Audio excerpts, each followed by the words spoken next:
Well,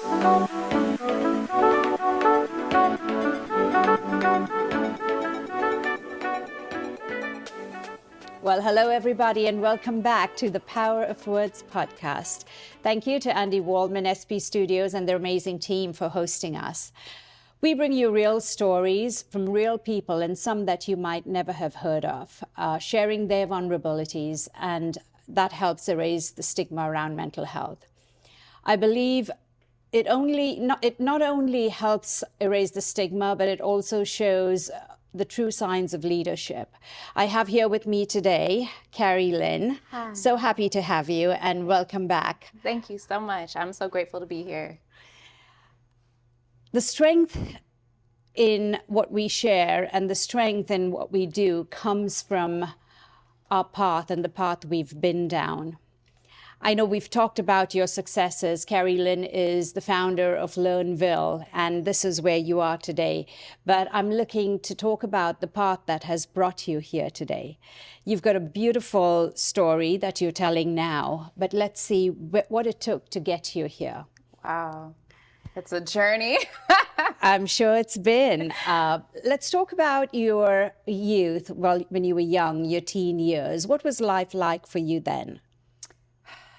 I honestly had my youth, was really helping raise my 3 younger brothers. So my mother became a single mother with 4 children when I was a teenager, and homecoming game in high school, I was taking the bus, picking up my brothers from school, taking them to baseball practice, making breakfast. And, you know, as a single mother, she had several jobs. And so that was a necessity for me to be there for my mother. So you were a caretaker as Yes. a young adult or a teenager? A teenager. Mm-hmm.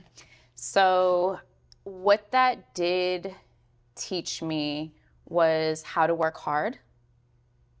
I saw my mother work all hours of the night, and her ability to prioritize us and our well-being over her sleep or, you know, her buying anything. So it was really coming together as a team, which I really admire, and where my work ethic came from.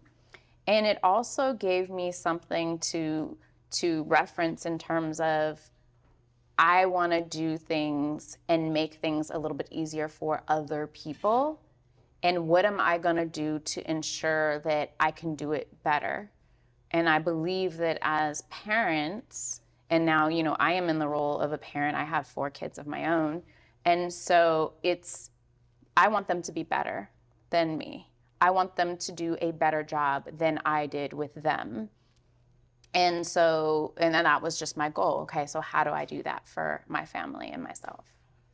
So how did you do that? What is it that changed the way you do things, and what were the steps you took to get there? You're married with 4 kids, or Yes. you're a mother of 4 kids, I want to Correct. say. Yes. It's not easy raising 4 children. I also want to talk a little bit about the strength it took to overcome your struggles, to overcome adversity.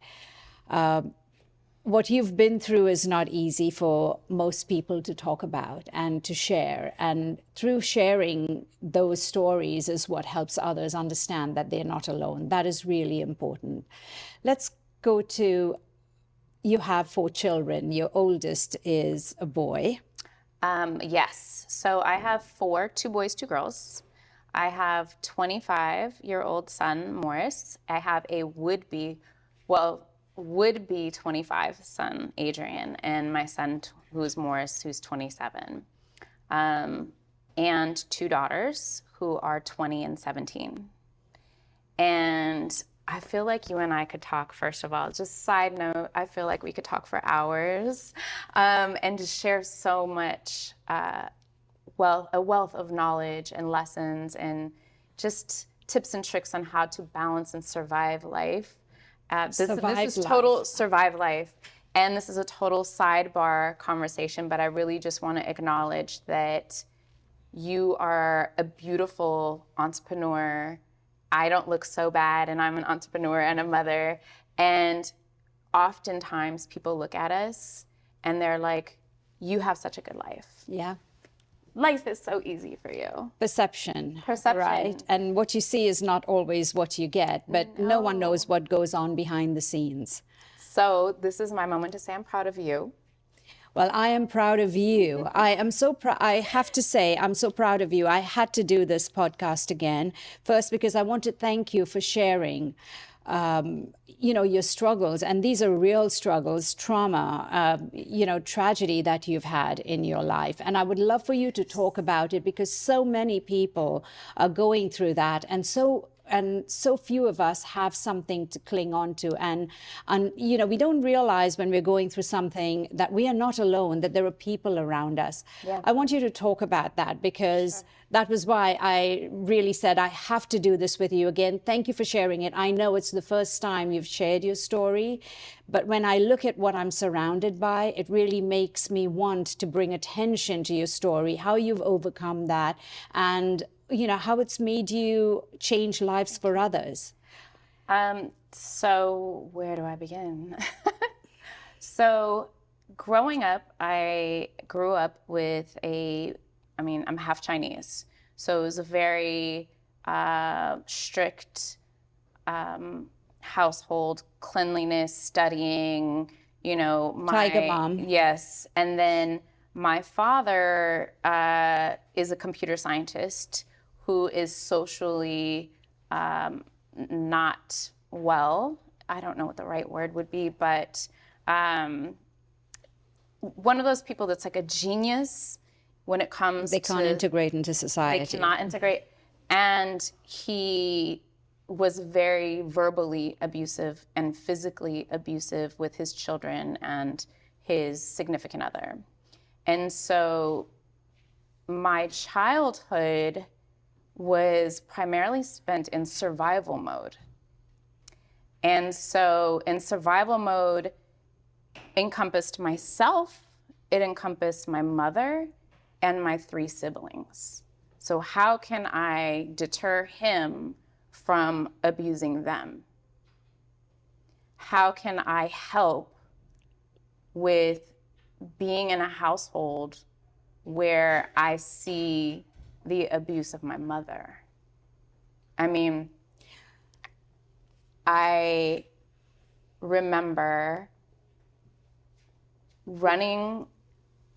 basically playing hide and go seek and running down the street in Santa Monica where we lived to just find a place to live, like a hideout, a getaway, where I stashed food for my brothers and myself to say, one day we're gonna be here, we're gonna be safe.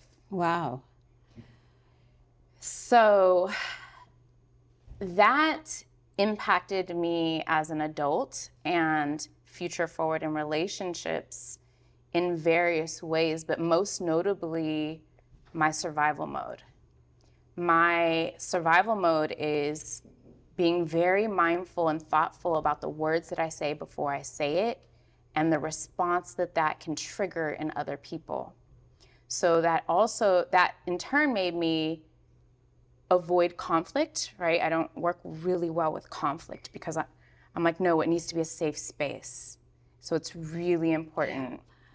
A lot of people that have trauma at home mostly or have these traumatic experiences, there's 2 ways they go. They either become someone that's brash and gets aggressive, or you go back into a shell, you're in that survival coping mode, and you tend to be afraid of loud noises, arguments. That's Exactly. so much. Yeah, you don't want to have a confrontation with anyone over anything. No. I just felt you exhale. I just saw you exhale. You've talked about, yes, okay, this is your survival mode. That's you and your siblings. How did you, what was it like? Did you have community support? I mean, a lot of our survival and a lot of kids that are going through things like this in households that are either have someone that's ill, or there's struggles in two ways, and there's trauma in two ways. There's trauma that may be abusive, but there's trauma just from illness perhaps, and it's always them trying to survive. And we talk about reaching out because it's the community that supports you and the community that helps you survive. Did you ever have that support? No, it's in the culture, in our culture, in Chinese culture, you don't speak about these things because you don't want these things to be a burden on other people. Absolutely. And so even when community, which I would say is neighbors, reported these types of things going on in our household, I mean, social services would show up at our house and I would lie out of fear. What would happen to my mom? What would happen to my brothers? And there's always the threat of them taking someone away or taking you away from the family. So that wasn't helpful. And so we never spoke about it. There was no conversation even with our mother about it. It was just, how can I work to get out of the situation? And how can I help my brothers? So what would you say, how would you today, say this was happening today, how would you have reacted today, knowing better? Like, we know better and we can advise our kids better and we can advise other young people in a different way. What would you say what would you advise someone to do in that case? I think that the biggest challenge, one of the biggest challenges, is feeling safe enough to share with somebody, right? So I think that the anonymous phone lines or therapy is most helpful for children and even adults in the situation, wives, girlfriends in these situations today, because the fear is often, what will happen to me if I say something? Then, this abuser, what will they do to me? What will they do to everyone else, right? Because you have this fear and you've seen what they can do and you feel it. So I think, I believe that there's some therapy out there now and some groups online now due to social media that are helpful to be anonymous. So in those conversations, we are provided with tools and help for our individual situations, because every situation is so different. Outside of that, I think that's the first thing. Outside of that, I think that, I just think the anonymous help, anonymous therapy, guidance, and advice, being in that situation today, because to live in fear of your life and those that you love, there's not a lot that you can give to somebody to make them be like, I'm going to take that risk.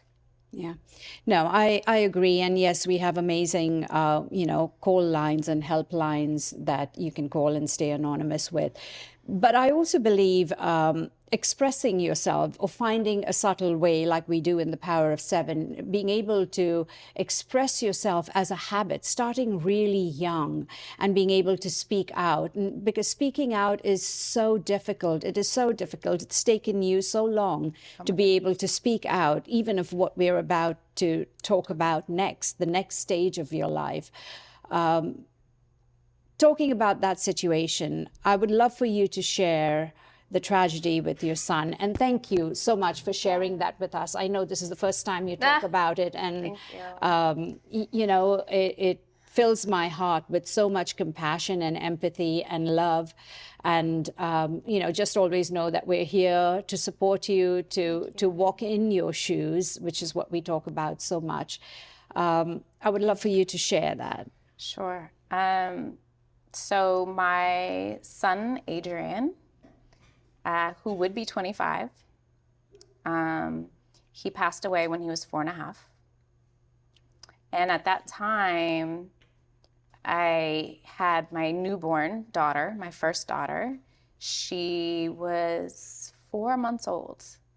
And, due to his passing in a tragic accident, I was struggling with probably the worst feeling I could ever feel, the most traumatic experience I'd ever had in my life, forget abuse growing up, yeah. right? Yes, This absolutely. is nothing in life, I think, Prepares you for it. No, nothing. there's no other pain that I think would ever be as great as the pain that I experienced in losing my child, because I believe your child is the only person you do not protect your heart from. And at the same time, I'm experiencing what should be my greatest joy, is the birth of our daughter. And so these two feelings were so conflicting, and I just felt lost. And my favorite place became the bathroom, the shower. I would just lay on the shower floor with hot water on me and just like cry alone. Like, just, I can't right now, for days.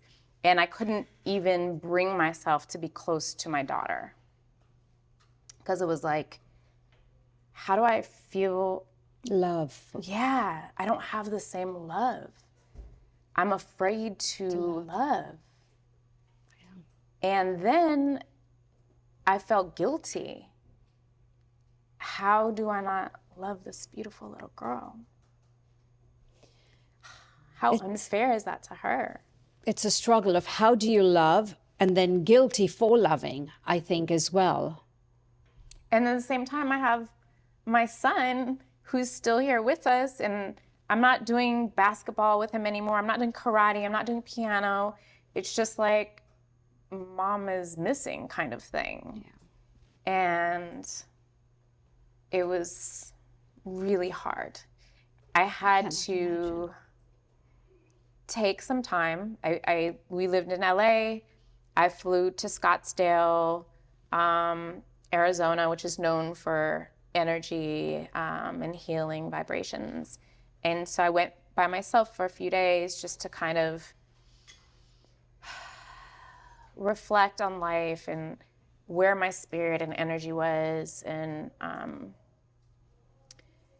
it really came down to, do I want to live or die? Literally, like, what I'm doing every day isn't being alive.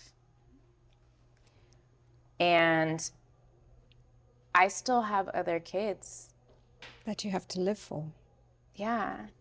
And so my love may not be what it was before out of fear, but I still have a responsibility. So in a sense, I started to compartmentalize.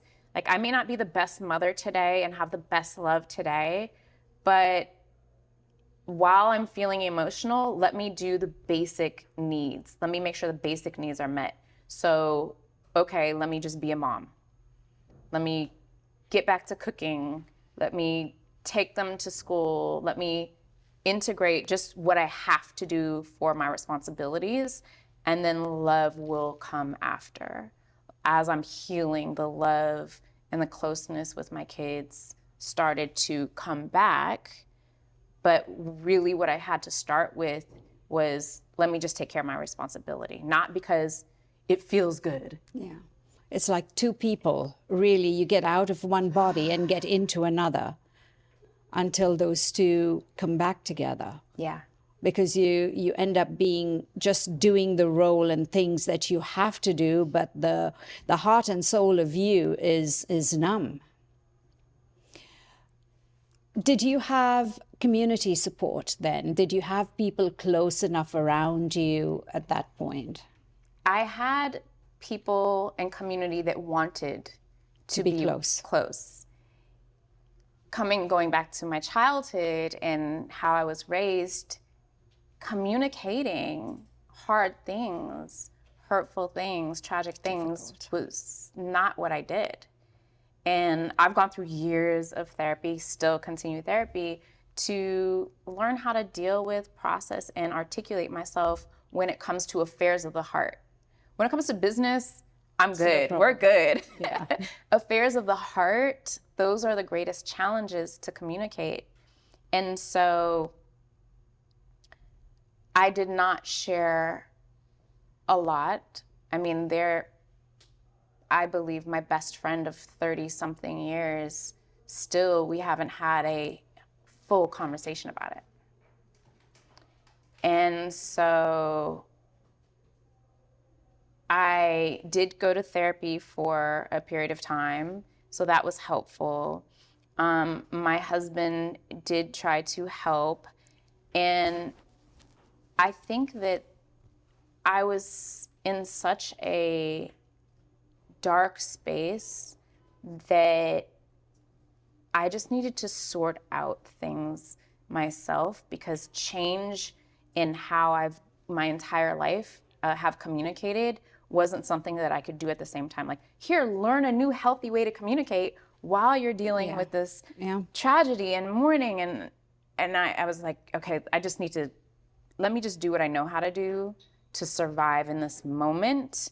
And then future forward, let's integrate other tools that I can be better and communicate better. So it's interesting when you experience the loss of a child, people have various ways that they want to touch bases with you and say, how are you doing? And even my husband, at a certain point in time, it was almost like, well, when are you done grieving? And I'm like, I'm never going to be done grieving. No. You just learn to live with the grief. Yeah. And you learn tools to help you process it. And it's up to you to figure out what those things are for you. Each person has their own ways that resonate with them, that help them through this type of hardship and tragedy. And so there's not one answer. And I encourage the people that have family members that have lost a child to be mindful of the words, although you think that you're helping, saying, oh, how are you today? Like, never going to be good. I mean, at least in the first few years, there's really not a good answer for how you're doing today. Yes. Actually, that just came up recently with someone that lost a child. And I think, how are you is not the question to ask them. Give them a hug. Yeah. Just give them. I'm thinking of you. I'm sending you a hug today. Would you like to go to lunch? And when you go to lunch, don't make it the topic of the conversation. Yeah.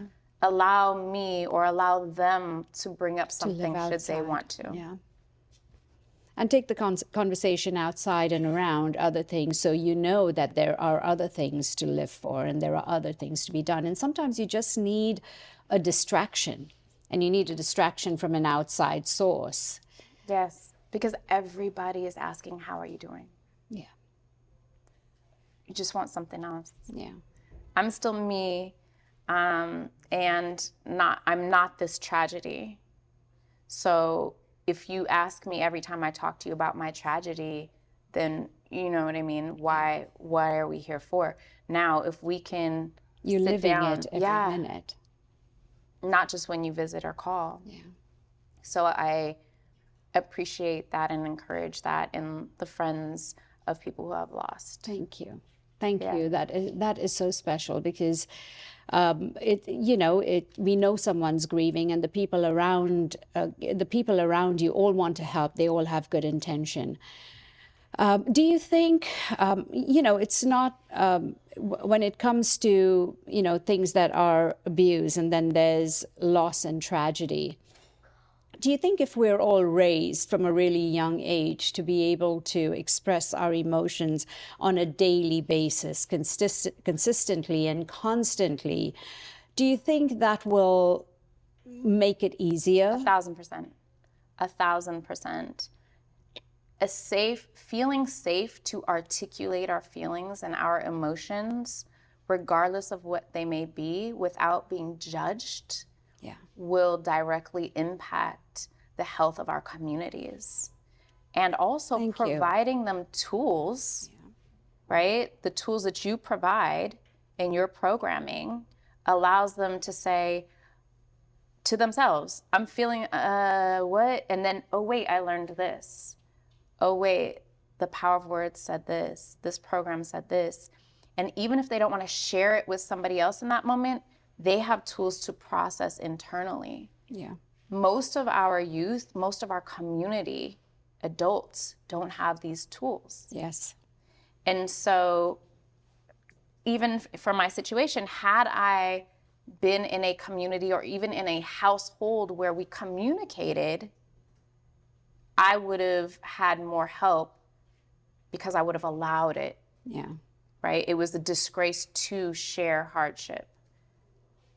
So Because it binds you. When you share hardship, it binds you. When you share struggles, you create a bond when you're sharing a struggle with someone, because you're reaching out and speaking out.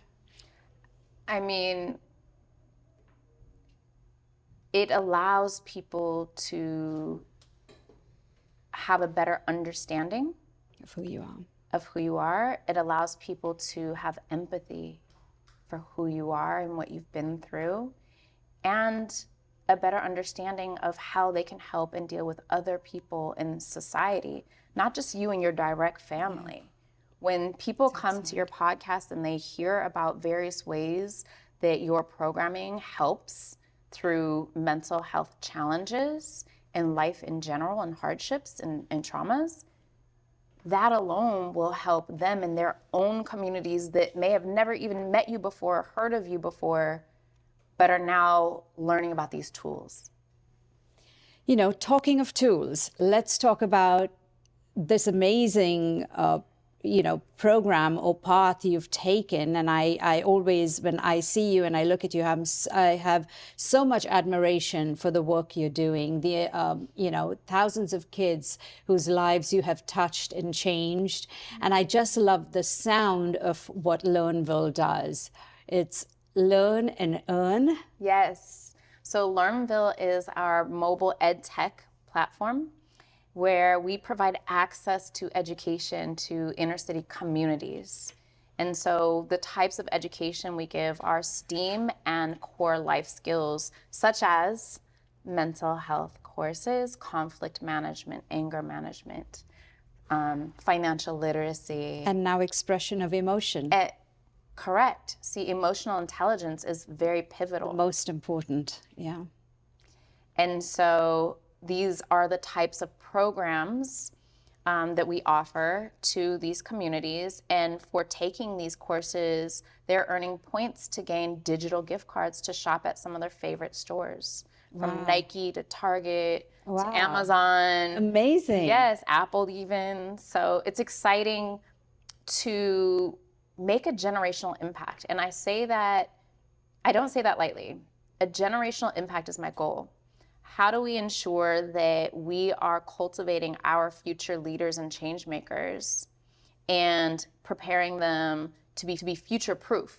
So they're not just educated in this, but they're healthy mind, body, and spirit. Yeah. Then they're also prepared for the edge of technology, artificial intelligence, Web3, cybersecurity, and so these types of things not only will help them in their professional life, but even if they were to just be a consumer, they'll be intelligent about it. They will be aware about it and learn how to navigate this world when technology is upcoming. So these are all of the new and in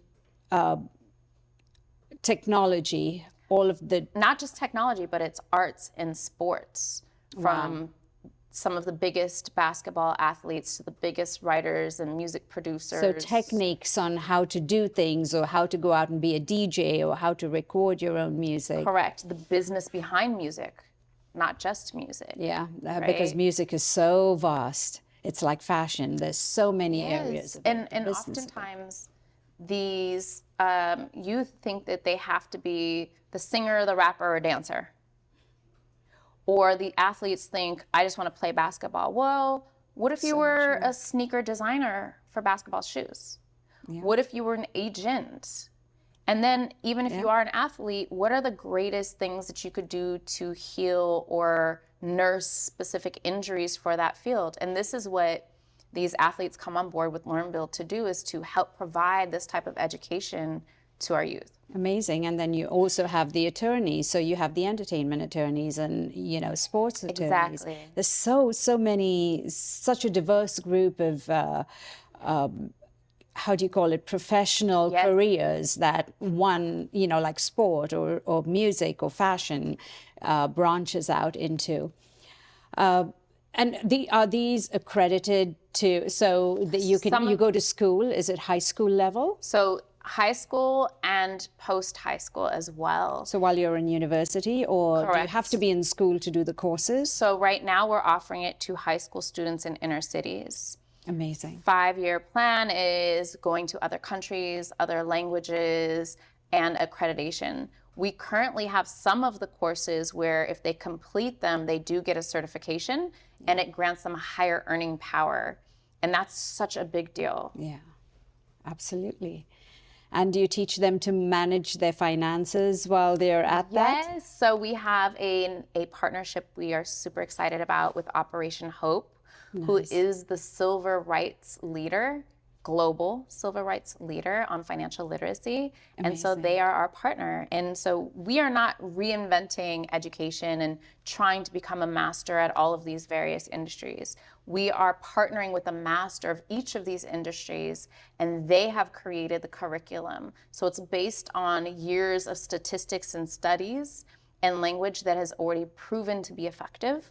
We are essentially bridging technology to access of this education. And so this is only available to the inner city schools that the inner city schools that you provide it to. It's not open to kids that are not part of that system. Correct. So if there are any schools that are interested, if there are any programs that are interested in our communities, for example, the mayor of New Orleans, we are speaking with in regards to her community, not just her high school community, but her constituents, then those are, to be discussed, and we would iron out how that works. But we are starting with individual schools, making sure that we're targeting those most in need, because applying this application in education to these communities, it helps so many metrics across the board, not just access to the education, but reducing the need for mental health services, reducing conflict and violence in these communities, increasing test scores, increasing funding to these schools because students start showing up on a regular basis, increasing this positive community bonding, if you will, the camaraderie between students to students and students to teachers, and then community members as a whole. And so that's why our target are inner city communities.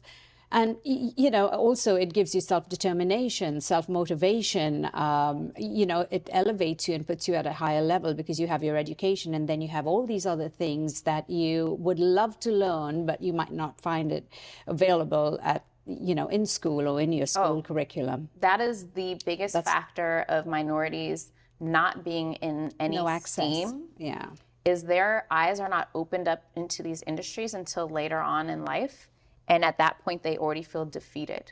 So if you are not introduced to digital art, then until you're in college, you may feel so far behind that you're like, it's too late for me. I don't understand any of it.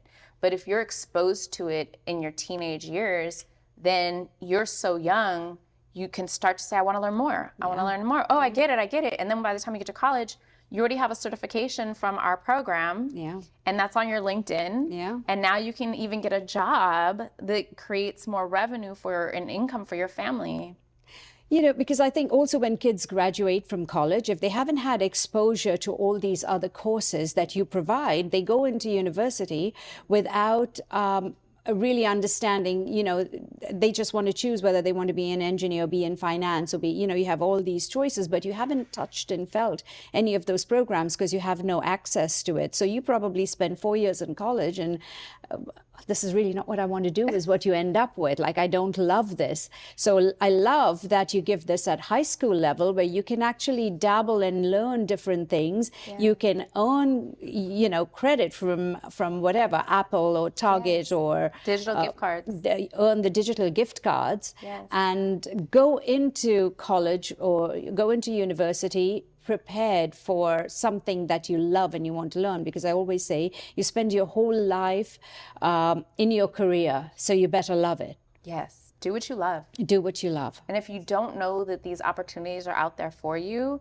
you're stuck with what are the things that you see? Basketball player, athlete, artist, singer, dancer. What else can I be? A doctor, a lawyer? But So what are narrow. all of these other things that you That could support be doing? it. Yes. What I mean, it takes a team of hundreds, maybe thousands sometimes, to support the singer or to support the I athlete. mean, they don't even think Careers that support them.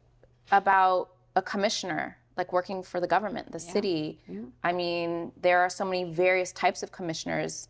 I mean, from education, and you can get a position literally being in charge of the whole waste management for a city, right? It sounds kind of crazy, but it exists, and it's an amazing, well-paid position. But who wants to do that? You don't think about it. You don't think about it. Thank you for making all these opportunities available to inner city kids. And thank you for the amazing work you're doing. And thank you for being such an inspiration and a beautiful human being inside and out. It's been a pleasure to get to know you and to have been able to have you on this podcast twice. Thank you for having me.